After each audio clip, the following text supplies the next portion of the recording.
그렇습니다. 주님만이 우리를 회복시킬 수 있습니다. 오늘은 화평, 경쟁이나 다툼이 아닌 협력을 이런 제목으로 함께 말씀에 인도받기를 원합니다. 인류는 지금까지 살아오면서 끊임없이 갈등 속에 살고 있습니다. 어느 정도 좀 평화로운가 싶다가도 어느새 다시 경쟁과 다툼으로 분열이 일어납니다. 그래서 나라와 나라가 또 갈등하고 전쟁하고 한 나라 안에서도 서로 정쟁으로 대립하며 심지어 가정에서도 부모와 자식 간에도 갈등이 일어나고 교회 안에서도 그런 갈등과 분열이 일어나는 경우가 있습니다. 그건 차치하고라도 내 자신 안에서조차도 평화를 원하는데 갈등과 이 괴로움이 우리 안에 있는 것을 발견하지 않습니까? 모두가 평화를 원하고 모두가 화목하기를 원하는데 왜 이토록 원하는 평화는 없고 갈등과 대립과 경쟁과 다툼만이 있는 것일까요? 오늘 말씀으로 우리가 우리 삶이 하나님의 인도를 받기를 원하고 우리 주님이 약속하신 복을 누리는 주인공들이 되기를 바랍니다. 세 가지로 말씀을 나누기를 원하는데, 예수님이 말씀하신 화평하게 하는 자란 어떤 사람인가? 두 번째로는 과연 어떻게 화평하는 자가 될 수 있을까? 세 번째로는 하나님의 아들이라 일컬음을 받는다는 복은 무엇이며, 그러면 우리가 어떻게 살아야 이 복의 주인공이 될 것인가 하는 것을 함께 인도받기를 원합니다. 첫 번째로 화평하게 하는 자란 어떤 사람인가를 알려면 화평이라는 단어부터 알아야 되겠죠. 히브리어에서 이 화평은 샬롬입니다. 히브리 사람들은 서로 인사를 샬롬 그렇게 합니다. 평안하고 모든 것이 결핍함이 없이 충만하고 완전한 상태를 샬롬이라고 합니다. 가장 좋은 상태. 사람과의 관계도 샬롬 그러면 관계가 좋은 거예요. 하나님과 사람과의 관계에 있어도 샬롬이면 아무 거리낌이 없는 거죠. 그리고 공동체 안에서도 샬롬이면 다 편안하고 관계가 좋은 것을 의미하는 것입니다. 이 화평케 하는 자라는 이 단어는 한 단어로 되어 있는데 두 의미가 합해진 단어예요. 영어로도 더 피스메이커스 그랬는데 피스 평화하고 메이커스 이렇게 평화를 만드는 사람, 평화롭게 화목하게 위해서 노력하는 사람. 헬라어에도 마찬가지입니다. 이렇게 화평과 만들다는 단어의 합성어가 복수로 되어 있어요. 그래서 화평하게 하는 사람들, 이런 사람들은 복이 있다 말씀하고 있는 것입니다. 이 화평하게 한다는 이 단어 속에는 세상이 화평하지 못하다는 것이 전제되어 있습니다. 이미 화평하면 화평하게 할 필요가 없죠. 화평하지 못한 세상이 전제되어 있어요.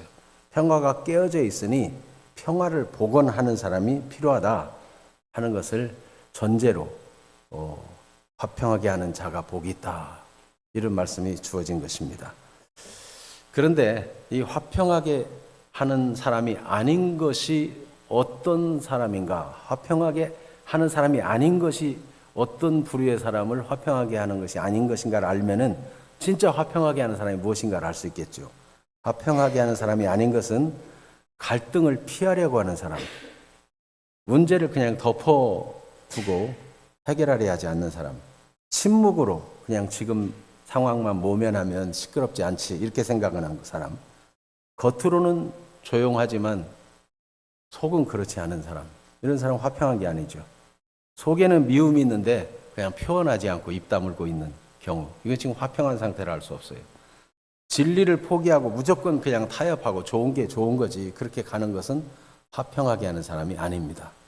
화평하게 하는 사람은 단순히 평화를 유지하는 정도가 아니고 평화를 적극적으로 만들어내기 위해서 노력하는 사람. 그래서 피스키퍼가 아니고 피스메이커 라고 할 수 있습니다. 그래서 우리 주님은 우리가 화평하게 하는 사람, 화평을 이루도록 노력하는 사람이 되기를 원하십니다. 자, 그러면 과연 어떻게 화평하는 자가 될 수 있을까요? 인간은 스스로 화평하게 할 수 없습니다. 인간은 하나님과도 인간관계도 다 깨어져 가지고 화평을 위해서 노력하고 만들어낼 수 있는 존재가 못 돼요. 근본적으로 보면. 그러나 본래는 그렇지 않았어요. 본래 하나님이 사람을 만들었을 때 모든 게 평화로웠습니다. 하나님이 말씀으로 천지를 창조하시고 그 가운데 사람을 흙으로 지어 만드시고 그 코에 생기를 불어 하나님의 형상대로 지었을 때 하나님 보시기에 심히 좋았어요. 다른 모든 피조물도 다 좋았지만 사람을 만들어 놓고 아주 흡족해 했어요. 완전 샬롬이에요. 샬롬은 모든 관계가 좋은 거죠. 모든 게 부족함이 없는 거예요. 그래서 그렇게 만족하게 사람을 지어 놓으시고 그것을 사람을 통해서 모든 만물을 다 다스리고 정복하고 그리고 생육하고 번성하고 잘 되라고 축복해 주셨어요. 복을 주셨어요. 그래서 사람은 본래 샬롬의 상태로 만들어졌어요. 그런데 왜 그러면 지금은 샬롬을 위해서 노력해도 안 되는 존재가 되었는가? 하나님과 사람 사이가 아무 막힘이 없이 화평하고 좋은 상태였는데 창세기 3장에 보면 옛뱀 곧 마귀라고도 하고 사탄이라고 하는 존재가 끼어들어와서 하나님과 사람 사이를 이간질시켰습니다. 하나님께만 순종하고 하나님이 창조주고 우리는 피조물이고 그런 관계 속에서 그 온전한 관계, 화목의 관계를 누리면 아무 문제가 없는데 뱀은 와서 말하기를 저 선악과를 따먹어라. 그러면 눈이 밝아 하나님처럼 된다. 이렇게 유혹을 했습니다. 단순히 그것은 하나님 명령을 거역하라는 정도가 아니고 하나님께 대해서 불만을 일으킨 거예요. 아니 하나님이 주려면 다 주지 왜 선악과를 못 먹게 해서 이런 불만이 일어나게 하고 그런 불만스러운 눈으로 그걸 봤더니 너무나 탐스럽게 생긴 거예요. 먹음직도 하고 보암직도 하고 따먹었다면 막 지혜롭게 할 만큼 탐스럽게 보여가지고 그만 손을 내밀어 하와가 그걸 따먹고 그와 함께 한 남편에게도 주매 그들이 눈이 밝아졌는데 알지 말아야 될 것에 대한 눈이 밝아졌어요. 여러분 사람은 일평생 모를 건 모르는 게 좋습니다. 여러분 정말 악한 것, 끔찍한 범죄 이런 거 모르는 게 좋잖아요. 네? 여러분 아주 인간에게 흉악한 것들은 차라리 모르는 게 좋아요. 그런데 하나님 명령을 어기고 보니까 눈이 밝아져 가지고 이게 선과 악을 스스로 자기가 분별한다고 생각하는 착각에 빠지게 되었어요. 하나님이 감추어둘 때는 다 의미가 있는 거예요. 그런데 그걸 깨뜨리고 나니까 첫 아들 가인을 낳았는데 얼마나 사랑스럽고 예쁘겠어요. 그런데 그 가인이 첫 번째 아들 그 사랑스러운 아들이 살인자가 되고 맙니다. 얼마나 무서운 일입니까? 하나님과의 관계가 깨어지니까 그렇게 돼요. 하나님과의 관계가 깨어지자마자 힘써 노력하고 땀을 흘려 수고해도 토지 소산이 제대로 열매를 맺히질 않아요.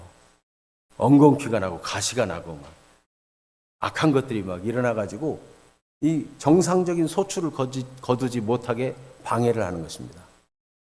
남녀가 결혼해서 자식을 낳으면 얼마나 행복한 순간에 그런데 잉태하고 해산하는데 온갖 수고와 고통이 더해지게 만들었어요. 이게 하나님과의 관계가 깨어지면서부터 인간이 하나님과의 관계가 무너진 영적인 고립이 일어나고 정신적으로 사람들이 황폐해지고 삭막해져요. 몸도 온갖 수고로 이 농사를 짓고 땅을 관리하고 하나님 맡기신 천지 만물을 이렇게 관리하고 하는 일이 복된 일이었어요. 복 주신 일이었어요. 그런데 그것조차도 고통스러운 일이 되고 말았어요. 땅도 막 사람을 거역하고 대적하고. 네. 하나님과의 관계가 깨어지고 사람과의 관계가 깨어진 이 인간이 내가 화평하게 해야 되겠다. 아니, 자기 자신의 마음조차도 평화롭지 못한데 무슨 다른 사람을 중재해서 화평하게 할 수 있겠습니까? 인간은 그렇게 불행한 존재가 되었어요. 하나님께서는 인간 스스로 하나님과의 관계를 깨뜨리고 잘못되었지만 불쌍히 여기셔서 회복시키기를 원했어요. 인간이 하나님과의 관계가 깨어지고 샬롬이 깨어진 상태를 로마서 3장 23절은 모든 사람이 죄를 범하였음에 하나님의 영광에 이르지 못하더니라고 증거하고 있고, 이사야 59장 2절에는 하나님께 언제든지 나가 기도해서 무엇이든지 기도하는 대로 받을 수 있었던 사람이 죄가 가리워서 하나님이 듣지 못하시게 만드는 이런 사건이 일어났다고 이사야 59장 2절이 말하고 있어요. 한번 읽어볼까요? 이사야 59장 2절. 오직 너희 죄악이 너희와 너희 하나님 사이를 갈라놓았고 너희 죄가 그의 얼굴을 가려서 너희에게서 듣지 않으시게 함이니라. 그런 인간을 불쌍히 여기시고 하나님께서 은혜를 베푸셨는데 하나님이 세상을 이처럼 사랑하사 독생자를 주셨으니 이는 그를 믿는 자마다 멸망하지 않고 영생을 얻게 하려 하심이라. 하나님의 은혜는 하나님의 아들 독생자를 보내어서 우리 죄를 대신 지게 하셨어요. 우리 모든 죄를 예수님에게 담당시키시고 예수님이 대신 형벌을 받고 십자가에 죽으시게 했어요.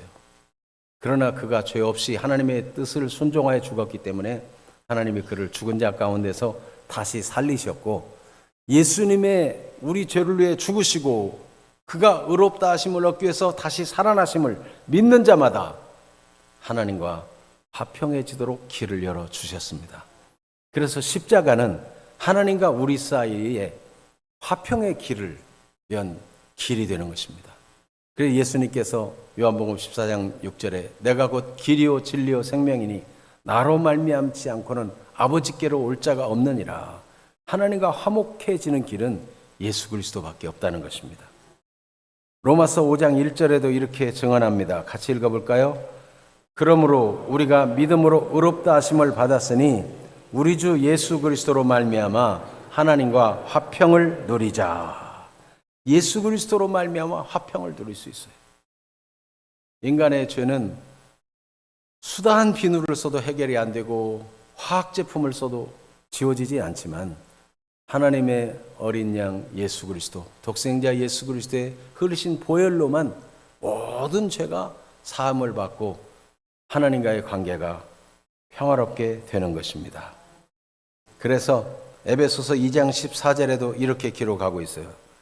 그는 우리의 화평이신지라 둘로 하나를 만드사 원수된 것 곧 중간에 막힌 담을 자기 육체로 허시고. 옛날엔 유대인과 이방인 원수처럼 유대인들은 이방인들을요 그냥 멸시했어요. 절대로 유대인이 하나님의 백성이 될 수 없었어요. 그런데 예수 그리스도께서 화평이 되셔서 먼 데 있는 둘을 하나로 만드셨어요. 예수 그리스도의 십자가는 더하기가 되었어요. 그래서 유대인이나 이방인이나 차별이 없어요. 남자나 여자나 복음이 들어간 곳에 차별이 없어요. 가난한 자, 부유한 자 차별이 없어요. 누구든지 예수님의 이름으로 하나님께 직접 나아가 기도할 수 있고 하나님과 화목을 누리며 그 은혜를 따라 기도하며 응답받는 삶을 살게 해 주신 것입니다. 골로새서 1장 20절도 같이 읽어봅니다. 그의 십자가의 피로 화평을 이루사 만물 곧 땅에 있는 것들이나 하늘에 있는 것들이 그로 말미암아 자기와 화목되게 하시기를 기뻐하심이라. 화목하게 되기를 기뻐하심이라. 그렇습니다. 예수 그리스도의 십자가의 피로 화평이 이루어졌어요. 모든 만물, 땅에 있는 것뿐만 아니라 하늘에 있는 것까지도 다 예수 그리스도의 이름으로. 누구든지 예수 그리스도의 이름으로 나가지 않으면 하나님께 나갈 자가 없어요. 예외가 없어요.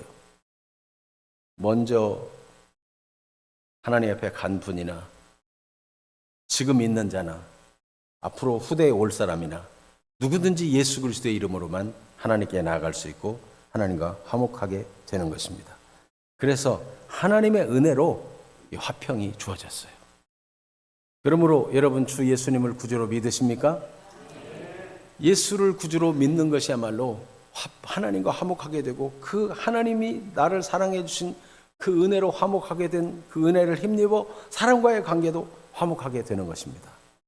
여러분, 사람이 죽어가지고 가장 후회하고 가장 애통하고 가장 속상해할 일은 그 이름 예수, 그 이름 예수를 왜 내가 알지 못했던가, 그 예수의 이름의 비밀에 담긴 그 놀라운 평화의 선물을 왜 내가 소중하게 생각하지 않고 관심도 없었던가, 그걸 가장 후회하게 될 것입니다. 여러분, 사람은 한번 태어나서 다 죽게 되어 있습니다. 죽기 전에 아직 정신이 건강하고 판단력이 분명할 때 알아봐야 돼요. 하나님이 보내신 아들 예수, 그 이름 때문에 모든 죄가 사함받고 그 이름으로 우리가 구원받고 하나님과 평화를 누리고 사람과도 평화를 이룰 수 있는 힘이 주어지는 거예요.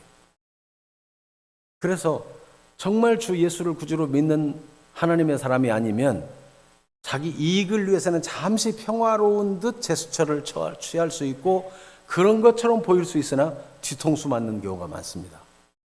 속이고 결국은 자기 이익을 따라서 남을 해치는 경우가 많아요. 그런데 하나님의 주시는 평화를 맛본 사람은 나 같은 죄인이 이 같은 사랑을 받았으니 아무것도 막힘이 없이 하나님께 얼마든지 나아갈 수 있게 해주시고 하나님은 나를 찾아와 주시고 나를 만나 주시니 이게 웬 은혜인가, 얼마나 감사한가, 이래가지고 내게 받은 그 화평의 은혜를 사람들에게 전하고 싶어지고 사람들 불편한 사람 보면 서로 화해시켜주고 싶고 그런 마음이 생기는 거예요. 이게 화평하게 하는 복을 받은 사람의 모습인 것입니다. 그래서 우리는 주 예수님을 구주로 믿고 하나님의 자녀가 된 사람들, 곧 요한복음 1장 12절에 영접하는 자 곧 그 이름을 믿는 자들에게는 하나님의 자녀가 되는 권세를 주셨다 그랬어요. 인격적으로 나의 구주와 주님으로 예수님을 모셔드리는 거예요. 그 사람은 하나님의 자녀가 되는 권세가 있어가지고 다른 사람을 화평하게 만드는 마음을 가지게 돼요. 그런 일에 쓰임받게 돼요. 그래서 화목하게 된 자로서 우리는 화평의 대사가 될 수 있습니다. 구원받기 이전의 옛사람으로서는 누구도 화평하게 하는 일을 할 수가 없어요. 그러나 예수 안에서 하나님과 화목되고 사랑과 화목을 경험한 하나님의 자녀는 화평하게 하는 일에 쓰임받을 수 있어요. 그것을 성경이 분명히 기록해 두었습니다. 고린도후서 5장 18절에서 20절을 같이 읽겠습니다. 모든 것이 하나님께로서 났으며 그가 그리스도로 말미암아 우리를 자기와 화목하게 하시고 또 우리에게 화목하게 하는 직분을 주셨으니 곧 하나님께서 그리스도 안에 계시사 세상을 자기와 화목하게 하시며 그들의 죄를 그들에게 돌리지 아니하시고 화목하게 하는 말씀을 우리에게 부탁하셨느니라. 그러므로 우리가 그리스도를 대신하여 사신이 되어 하나님이 우리를 통하여 너희를 권면하시는 것 같이 그리스도를 대신하여 간청하노니 너희는 하나님과 화목하라. 아멘. 대사는 늘 정신을 차리고 깨어 있는데 무엇을 위해 깨어 있습니까? 우리나라의 대사가 미국에 가 있으면 우리 대한민국의 이익을 위해서 국익을 대변하고 우리나라를 위해서 항상 깨어 있어요. 곤두세우고 손해보지 않도록 우리 국익을 위해서, 혹 우리 국민들을 위해서. 어디 아프리카에 가 있는 대사라도 혹시 우리 자국민이 어려움 당하지 않나, 대사는요 항상 우리나라 자국민들을 보호하고 자국의 이익을 구하고 늘 깨어 있어요.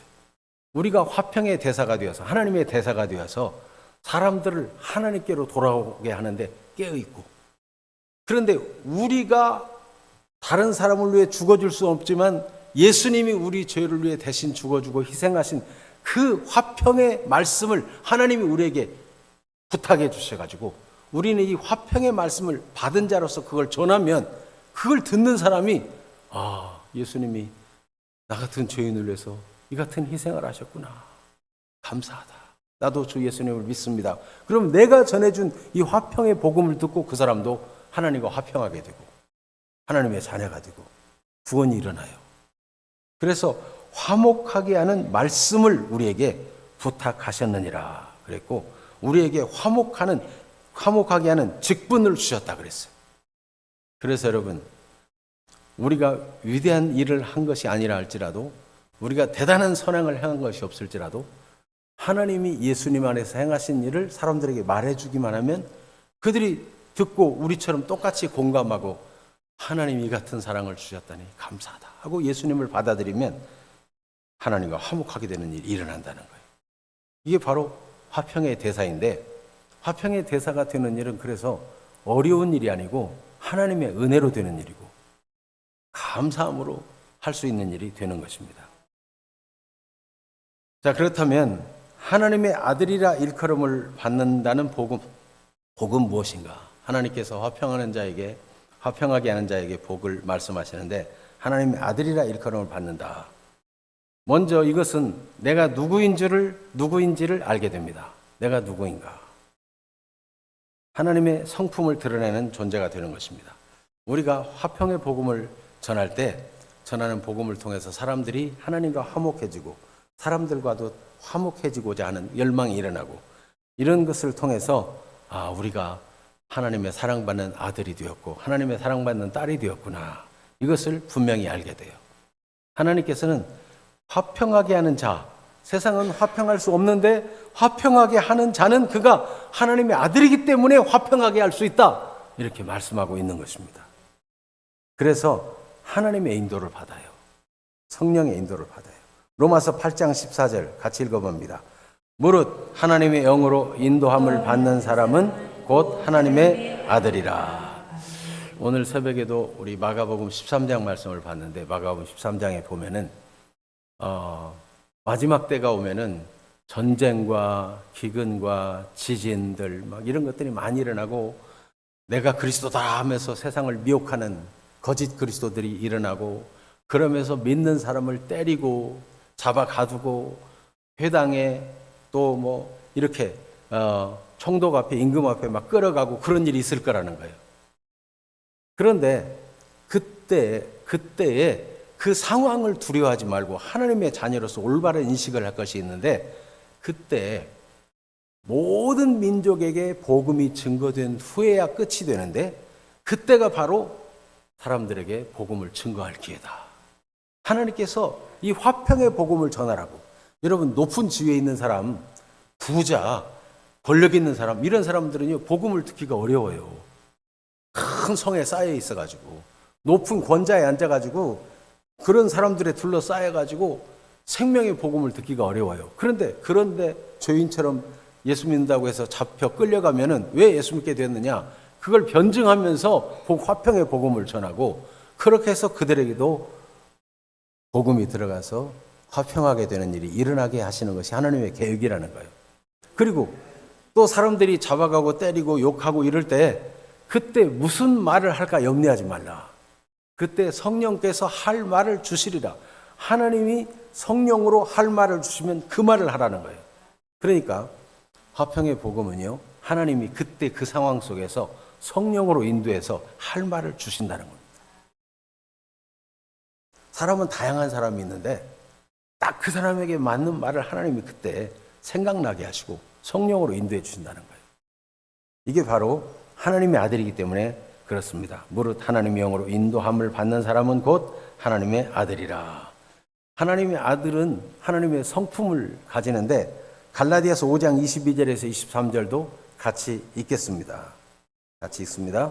오직 성령의 열매는 사랑과 희락과 화평과 오래 참음과 자비와 양성과 충성과 온유와 절제니 이 같은 것을 금지할 법이 없느니라. 아멘. 아멘. 그렇습니다. 이렇게 하나님의 자녀들은 성령으로 말미암는 화평의 성품을 가지게 된다 말씀하고 있어요. 자, 이렇게 하나님의 아들이라 일컬음을 받는 복을 주시는데, 내가 누구구나, 내가 하나님의 자녀구나, 이걸 자기를 올바로 알게 될 때 참 샬롬이 충만하게 돼요. 여러분, 자신이 얼마나 복된 존재인지를 알지 못하고 사는 것은 안타까운 일이에요. 하나님께서 옛날에 이스라엘 백성들을 이집트에 종살이하는 데서 꺼내가지고 광야를 통과해서 가나안 땅으로 인도하십니다. 그런데 광야길을 가는 동안 하나님이 거기다 텐트를 치고 하나님이 거기 함께 하신다 하는 것을 알 수 있도록 하나님이 함께 거하시는 성소를 두시고 이 성소와 함께 백성들은 행진을 해 나갔어요.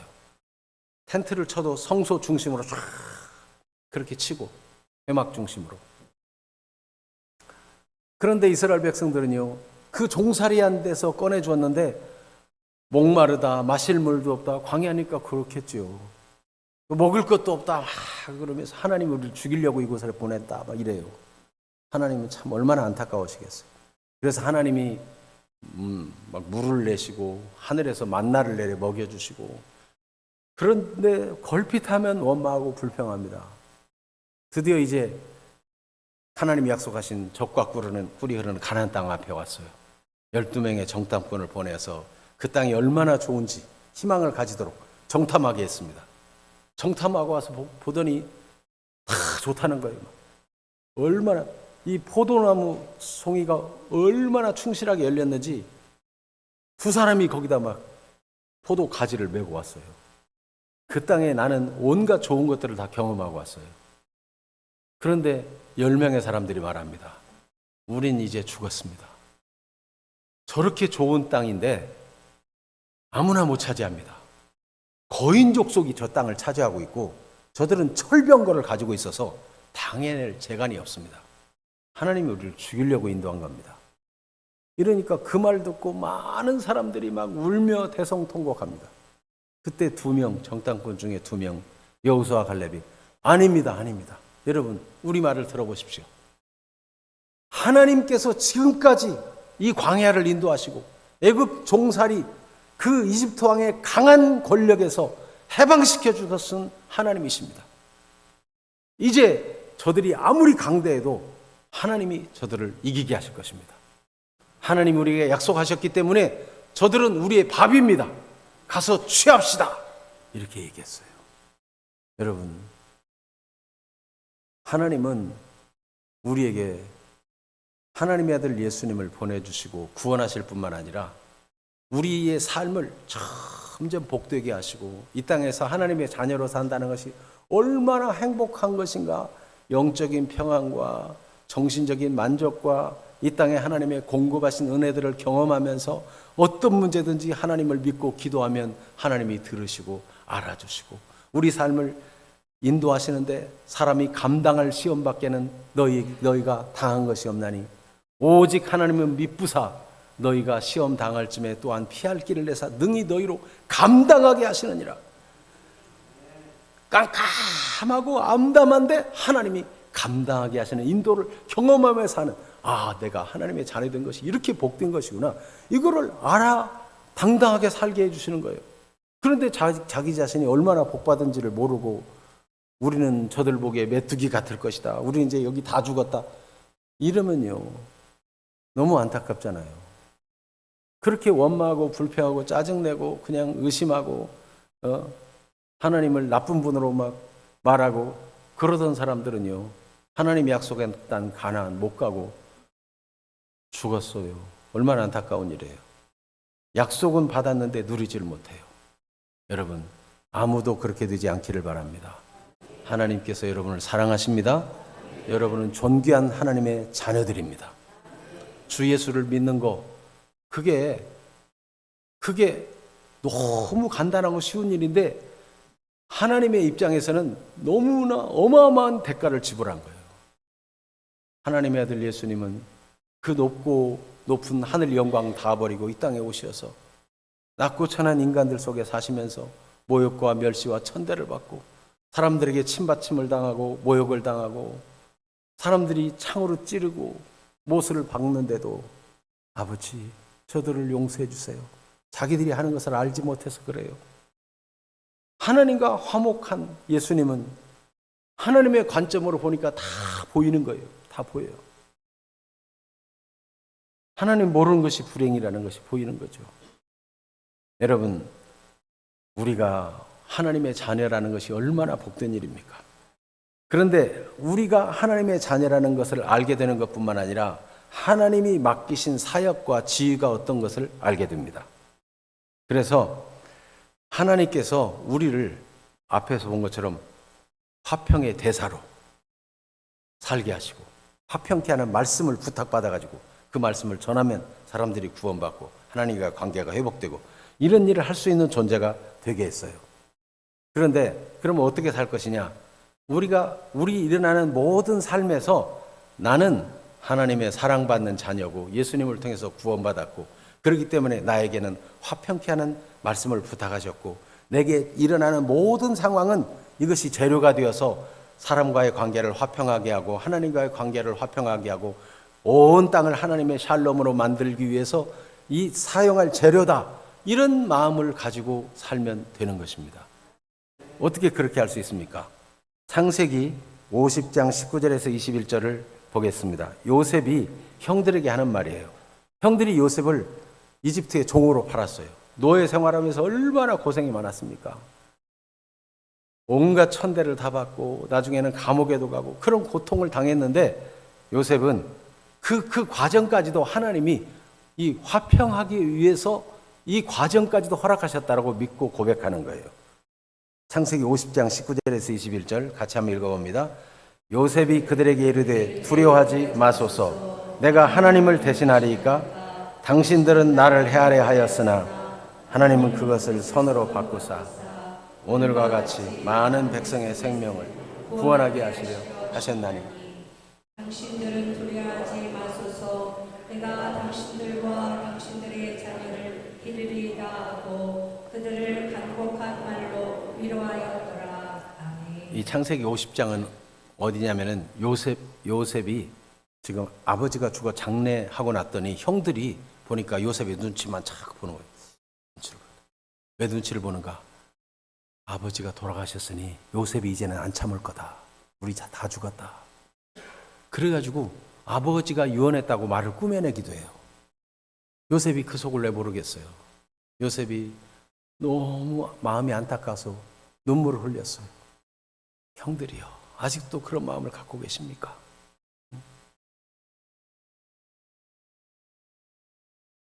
창세기 45장 5절에 처음에 형들 앞에 자신을 밝힐 때 한 말이 있어요. 형들이요, 나를 이집트에 팔았다고 한탄하지 마소서, 탄식하지 마소서, 후회하지 마소서. 나를 이리로 보내신 이는 당신들이 아니고 하나님이십니다. 하나님께서 많은 생명을 구원하려고 당신들보다 먼저 나를 보낸 것입니다. 그러니까 자기가 그렇게 형들 때문에 형들이 팔아먹어서 고통당한 그것을 화평의 재료로 사용해가지고 하나님의 관점에서 보는 눈이 열린 거예요.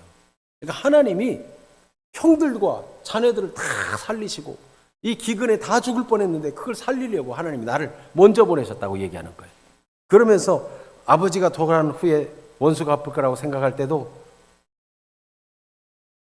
내가 당신과 당신들의 자녀를 기르겠습니다. 당신들은 나를 헤아려 하였으나 하나님은 그것을 선으로 바꾸사 오늘과 같이 많은 백성의 생명을 구원하려 하셨다. 이렇게 얘기하고 있습니다.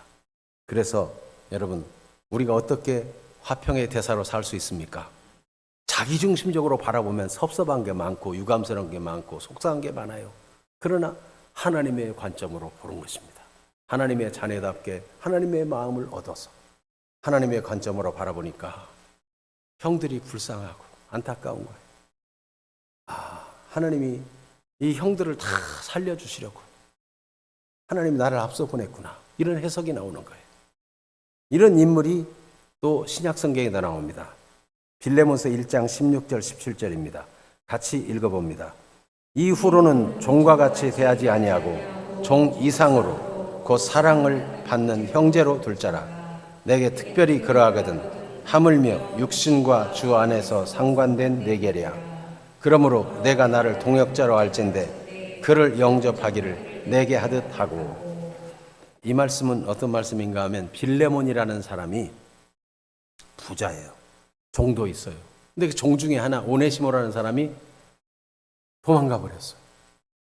종은 그 당시에 주인의 재산인데 주인의 재산을 가지고 도망쳤다는 것은 사형감이에요. 그런데 그가 도망가다가 로마에 가서 잡혔는데 바울 사도가 복음 전하다 잡혀 갇혀 있는 감옥에 들어오게 되었어요. 바울이 복음을 전하다 보니까 이 사람이 종으로 그렇게 살았지만 정말 예수 그리스도의 복음을 잘 받아들여요. 그래서 하나님의 자녀가 되고 하나님의 은총을 입어가지고 얼마나 바울을 잘 섬겨주고 도와주는지 몰라요. 그래서 바울이 잘 알아보니까 자기가 알고 있는 빌레몬이라는 사람의 종인 걸 알게 되었어요. 이게 빌레몬에게 편지를 쓰는 겁니다. 근데 편지를 쓰는데 오늘 우리가 16절, 17절을 읽었는데 15절에 보면 이런 말씀이 나와요. 그가 잠시 너희를 떠난 것은 영원히 내 곁에 두려함이다. 하나님께서 그를 잠시 떠나게 해둔 것은 영원히 내 곁에 두시려고 잠시 떠나게 하셨다. 그래서 내게 와서 복음을 듣고 그가 신실한 사람이 되었다. 그러니 너는 종으로 받는 것이 아니라 종 이상으로 곧 사랑받는 형제로 내게 두어라. 이게 여러분 화평케 하는 사람의 이 얘기입니다. 바울은 너무 도전적이잖아요.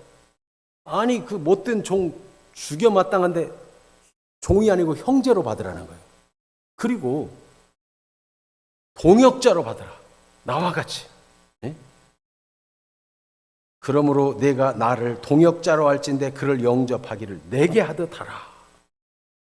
이렇게 부탁을 했어요. 빌레몬은 이런 화평케 하는 바울의 말을 듣고 그를 동역자로, 형제로, 사랑받는 자로, 영원히 곁에 둘 동역자로 함께 교회를 섬기며 하나님 나라를 확장하는 일을 했어요. 얼마나 멋진 일입니까? 여러분, 화평케 하는 바울이나 하나님으로 말미암아 화평케 된 빌레몬이나 얼마나 순수하게 하나님 앞에 받으니까 화평케 하는 일을 이루어서 주의 교회를 든든히 세우고 하나님 나라를 확장하는 일에 쓰임받게 된 거예요. 얼마나 멋진 일입니까? 그렇습니다. 그러므로 여러분, 평화는 그냥 모르는 체 하자, 묻어두자, 속상하지만 그냥 입 다물자 이래서 오는 게 아닙니다. 평화는 누군가 먼저 손을 내밀어야 돼요. 누군가 나서야 돼요.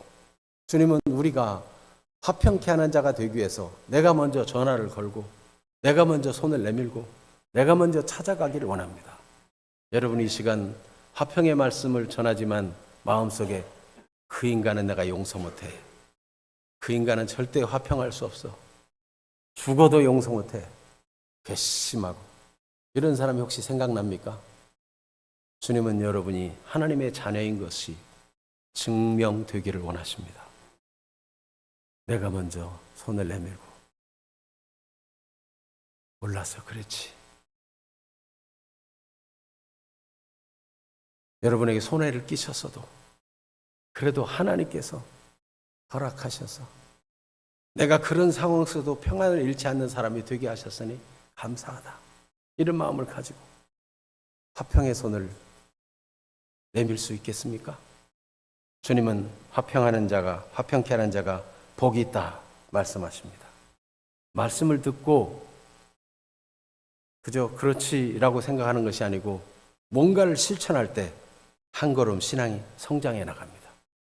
한 걸음 한 걸음 우리는 믿음으로 점점 주님을 닮아가며 주님이 쓰시는 사람으로 세워져 가는 것입니다.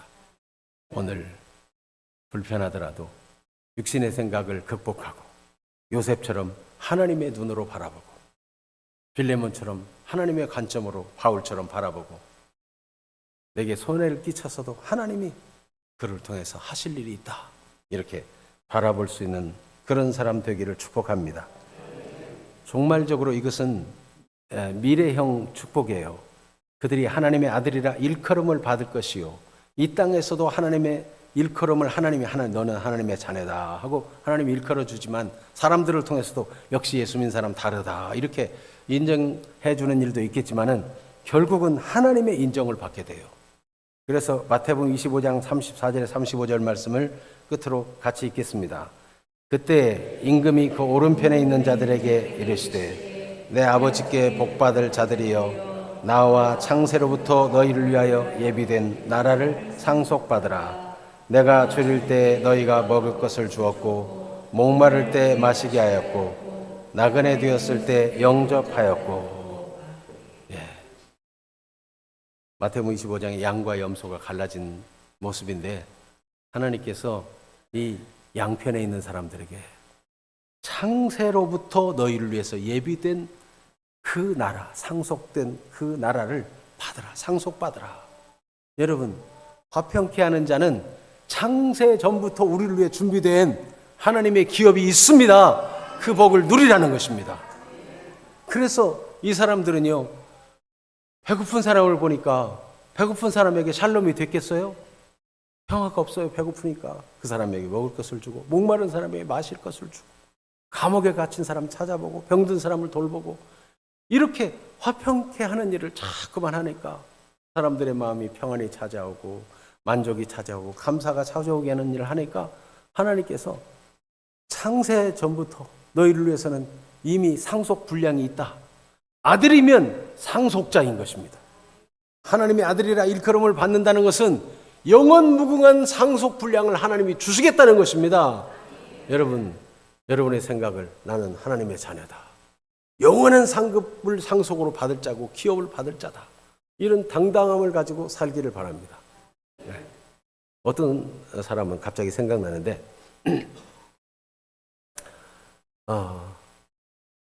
별로 유명하지도 않고 사람들이 알아주지도 않는데 자기는 부자같이 생각하고 부자같이 행동하기 시작했다는 거예요. 계속 그렇게 하니까 부자들하고 어울리고 부자들을 보고 이러니까 부자다운 생각을 갖게 되고 유명한 사람처럼 생각하고 유명한 사람처럼 행동하니까 그렇게 되더라는 거예요. 그래서 유명한 배우가 되고 유명한 그런 부자가 되었다는 그런 글을 읽어본 적이 있는데 여러분, 사람이 의식적으로 흉내라도 내면 의식이 바뀌고 생각이 바뀌면 어느 정도 가능하다면요, 하물며 하나님께서 독생자 예수 그리스도를 주심으로 화평을 이루어 주시고 너희는 화평의 대사다. 너희는 하나님의 아들이다. 하나님의 딸이다. 이렇게 말씀하신 것을 실제로 믿고 인정하고 그렇게 하나님의 자녀답게 사는 일이겠습니까? 그렇게 살아갈 때 하나님께서 여러분을 위해서 준비하신 하늘의 기업과 이 땅에 화평케 하는 자의 행복을 누리고 이 화평케 하는 사역과 지위를 누리는 주인공들이 될 것입니다. 다 그렇게 되기를 축복합니다. 우리 405장 찬송합니다. 주의 친절한 발에 안기세. 먼저 주님의 팔에 내가 안겨야 됩니다. 주님이 평안 주시기를 원합니다. 내 모든 죄짐을 맡기고 내 허물을 다 주님께 아뢰고 주님 나를 받아주십시오. 주님이 나를 위해 희생하신 것이 헛되지 않도록 내가 믿겠습니다. 이 믿음을 가지고 주님의 팔에 평안을 누리시고 안겨서 평안을 누리시기를 바랍니다.